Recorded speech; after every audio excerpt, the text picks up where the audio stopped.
Are you looking for an automated way to take emails from saved searches into a spreadsheet? I'm going to show you how to do that in this video with really easy steps using Zapier. My name is Ariel Herrera with the AnalyticsAriel channel, where we bridge the gap between real estate and technology. My passion is to be able to simplify the real estate process, build systems so you can get back into the actions that are driving your business.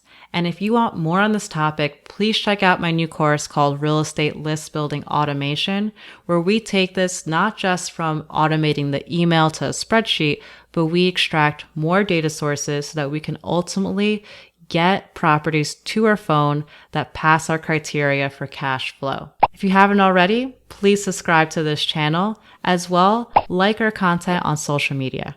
All right, let's get started.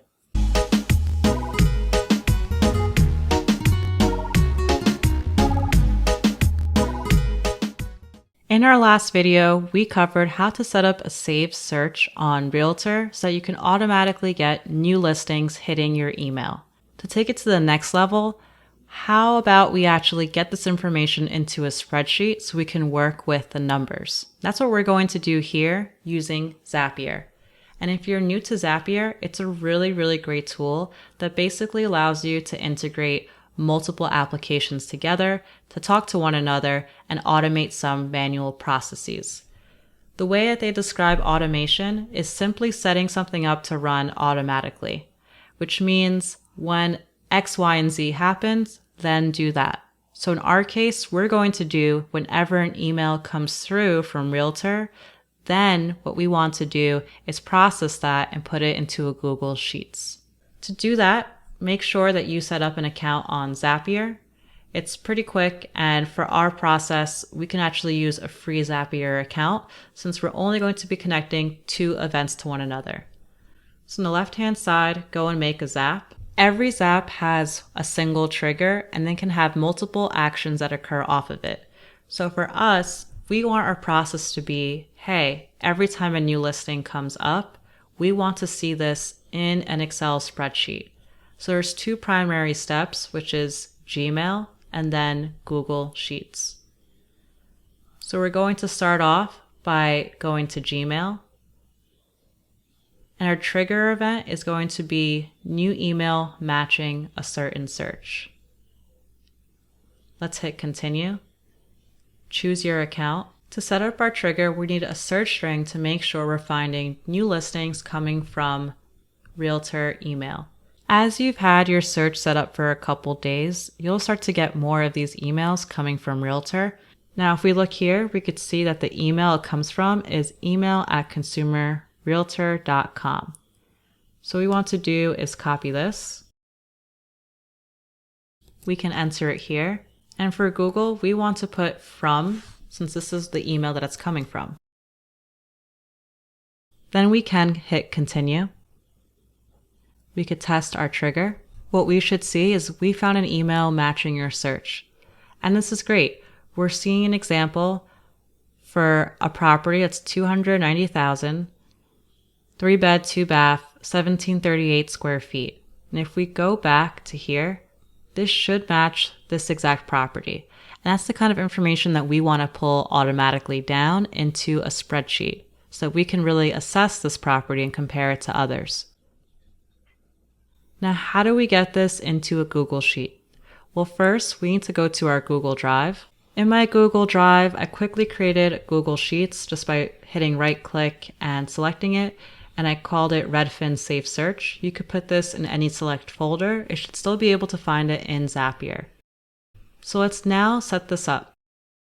We can go to Google Sheets, which is going to be our first action, meaning every time a new email that hits this search happens, then it's going to have an action in Google Sheets. Our action that we want is to create a spreadsheet row. Hit continue. Select your Google Sheets account. Then you're going to select your drive, spreadsheet, which in my case I see Redfin Save Search, and your worksheet should just be sheet 1. Then we're going to see an error that it hasn't seen any of our headers. and we need to add headers in order for Zapier to interpret where to put the data. So how do we decide what our header should be?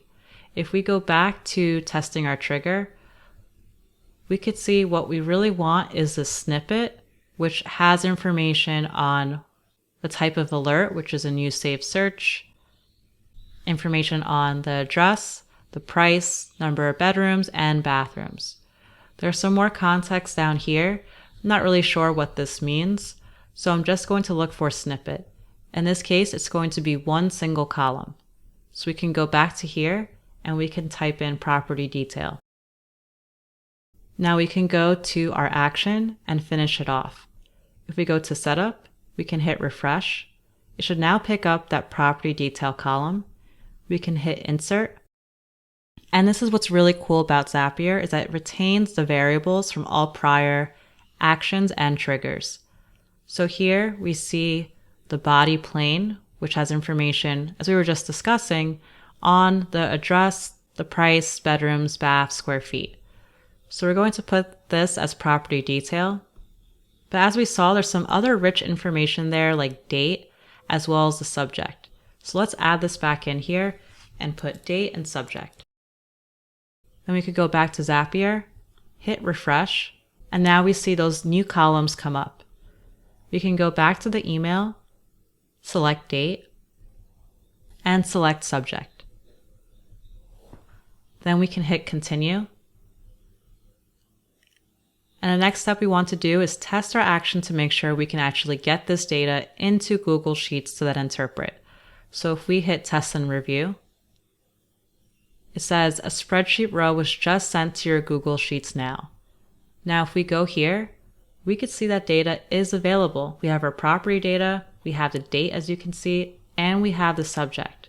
So if we want to add in more context, more data resources, we now have some data available to work with on that listing.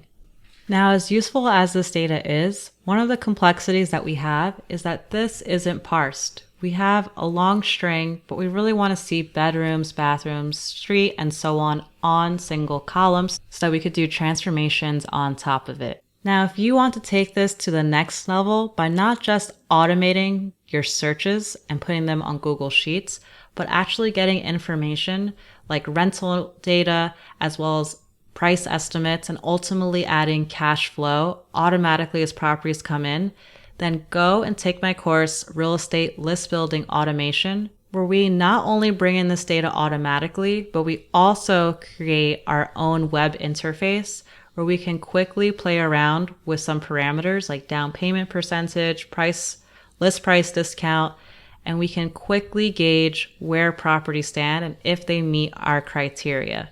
Let's now complete our Zap. We can turn on our Zap by either clicking here, turn on, or on the bottom here, as well as the top. So if we select this, it takes about a second, and now we have our Zap turned on. So you can expect that you're going to get this data automatically in your Excel spreadsheet so that you can analyze it later on.